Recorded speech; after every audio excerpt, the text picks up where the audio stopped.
हरियाणा के growth engine Gurugram में पहली बार ऐतिहासिक कैबिनेट की बैठक हुई। मुख्यमंत्री नायब सिंह सैनी की अध्यक्षता में हुई इस बैठक में कई महत्वपूर्ण फैसले लिए गए। सबसे बड़ा फैसला 27 अप्रैल को विधानसभा का एक दिवसीय विशेष सत्र बुलाने का। और क्या क्या अहम निर्णय लिए गए, देखिए हमारे इस खास रिपोर्ट के जरिए।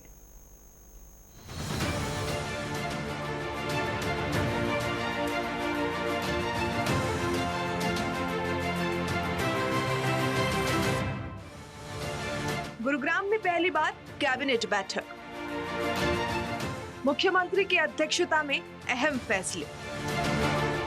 27 अप्रैल को विधानसभा का विशेष सत्र।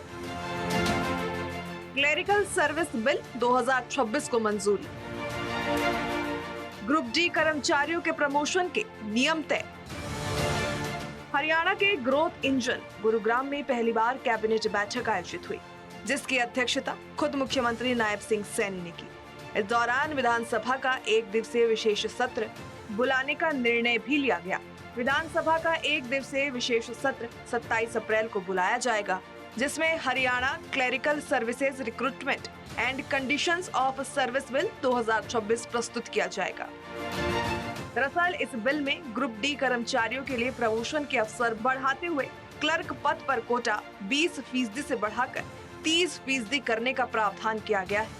साथ ही 5% एक्स ग्रेशियर पदों को भी शामिल किया गया है। ये निर्णय प्रदेश के कर्मचारियों के लिए नई उम्मीद लेकर आया है और उनके करियर विकास की दिशा में एक महत्वपूर्ण कदम है। गुरुग्राम में हरियाणा कैबिनेट की बैठक वो संपन्न हुई है। इस बैठक में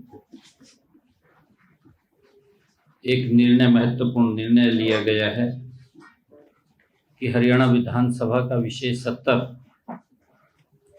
27 अप्रैल को बुलाने का निर्णय लिया गया है।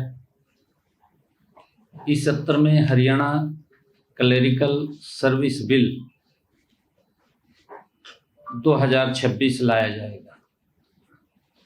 कैबिनेट की बैठक में कॉमन कैडर के ग्रुप डी के कर्मचारियों के प्रमोशन के लिए जरूरी नियम बनाने पर सहमति बनी है।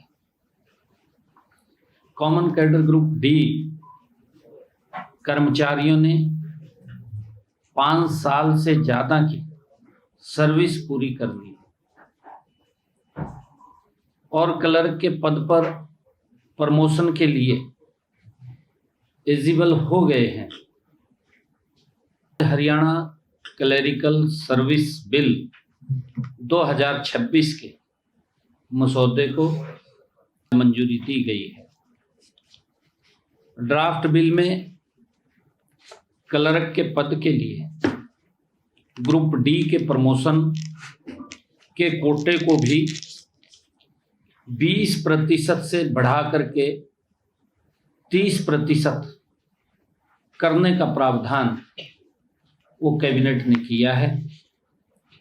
साथ ही जैसे पहले था कि 5% कोटा एक्स ग्रेशिया रखने के लिए अनिवार्यता भी नियमों में शामिल की गई है। अब उसको अनिवार्य रूप से किया जाएगा, वो इसमें शामिल किया गया है।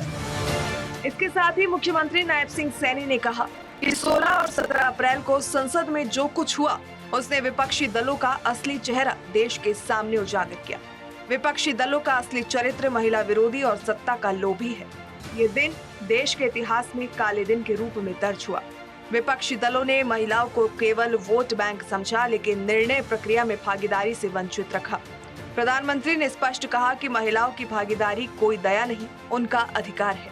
विपक्ष ने परिसीमन के नाम पर झूठ और भ्रम फैलाया और कहा कि इससे कुछ राज्यों को नुकसान होगा। गृह मंत्री ने तथ्यों के साथ स्पष्ट किया कि किसी भी राज्य का प्रतिनिधित्व नहीं कम होगा। मुख्यमंत्री ने आगे कहा कि आने वाले समय में महिलाएं अपने वोट की ताकत से महिला विरोधी दलों को करारा जवाब देंगी। गुरुग्राम में हुई इस ऐतिहासिक कैबिनेट बैठक ने प्रदेश के कर्मचारियों के चेहरे पर मुस्कान ला दी है। वर्षों से पदोन्नति का इंतजार कर रहे ग्रुप डी कर्मचारियों के लिए सरकार ने रास्ता साफ कर दिया है। वहीं क्लर्क बनने का कोटा बढ़ाना ये दिखाता है कि सरकार अपने कर्मचारियों के भविष्य को लेकर काफी गंभीर है। अब सबकी नजरें 27 अप्रैल के विशेष सत्र पर है, जहां विकास और कर्मचारी हितों का नया अध्याय लिखा जाएगा।